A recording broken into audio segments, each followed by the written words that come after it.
Joyless Behar.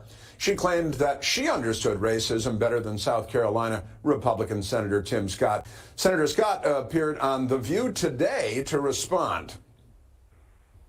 One of the things I think about, and one of the reasons why I'm on the show, is because of the comments that were made, frankly, on this show, that the only way for a young African-American kid to be successful in this country is to be the exception and not the rule. That is a dangerous, offensive, disgusting message to send to our young people today, that the only way to succeed is by being the exception.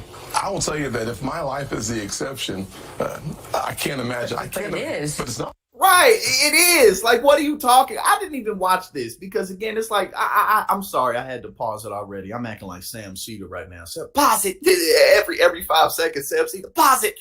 I'm acting like him today. But I mean, how can you look out in the world and not realize that people who are very successful at this, especially at this point in time, kind of generally are the exception? Because when I say successful, I think a better word to say would be like monetarily well off, because there's plenty of people who work great jobs, have solid careers, but they're still struggling financially. I think successful isn't a good word to say, because I think that implies that either you're busy pursuing something or you're not. And I don't really think it's that black and white. They're like, think about like the teachers, the nurses, people who work in construction. I mean, people who work in all kinds of fields who are buried in debt. So I think for the most part, if you really look out in the world, people are trying.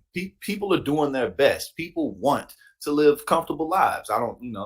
That's, if you're an adult, you realize how hard it is out here. So you got to get up off your ass and do something. So again, if people are doing really well when it comes to money, you're an exception at this point in time. You really are. Because you can make 6 figures in a variety of places in this country, and it really don't go nowhere. You could be making $200,000+ or around there in NYC or anywhere in this Northeast area that I'm at, or anywhere in California. And you know what I'm saying? Like, that's better. Making a couple $100,000 is a lot better than not making a couple $100,000. But the money just don't go as far as it used to. So again, for him to sit up here and say this is just stupid. That is a dangerous, offensive, disgusting message to send to our young people today, that the only way to succeed is by being the exception. I will tell you that if my life is the exception, I can't imagine. But it is. But it's not, actually. And I also I appreciate you, Donald. Thank you. We're gonna keep on making everything here grow and more available. Observe the fact that they're still going after Clarence Thomas. There's still, the high-tech lynching that was started by none other than Joe Biden in 1991 is still ongoing in the Democrat left-wing crazy media. There is a special hatred that the left has for African-American Republicans, for women who work in the conservative circles.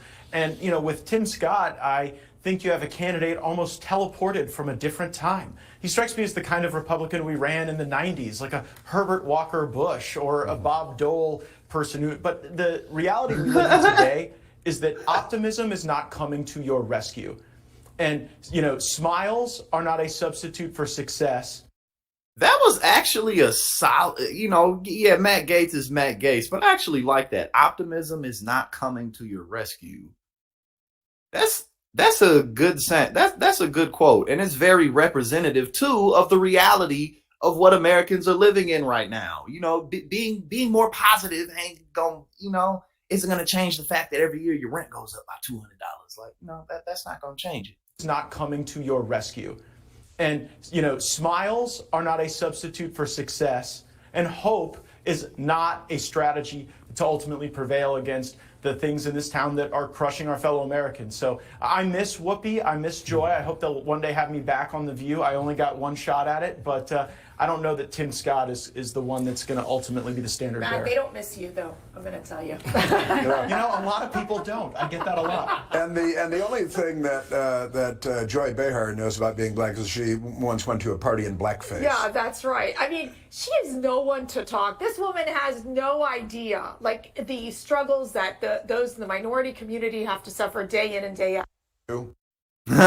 It's funny that Hi, I'm Brian Garcia. Anthony. Someone on Newsmax just said that she said that Joy Behar, and again, yeah, Joy Behar is an older, wealthy white woman, but it's just funny to hear someone on Newsmax say, "Oh, she has no idea the struggles that minorities face in impoverished communities."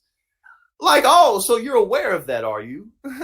y'all always sit around pretending like that's not a thing, and like systemic issues don't exist, you know. But now when you have someone like Tim Scott who's going against a Donald Trump, and you have to, you know, kind of say, oh, he's not the guy, Donald Trump's still the guy, then you can openly admit, oh yeah, a lot of minorities and communities do face issues of systemic poverty, you know what I mean? But I thought that was funny. But nah, that's true. Optimism is not coming to your rescue. You got to strike gold unless we can get the economy under control, which our politicians overwhelmingly don't really seem to be bothered with doing.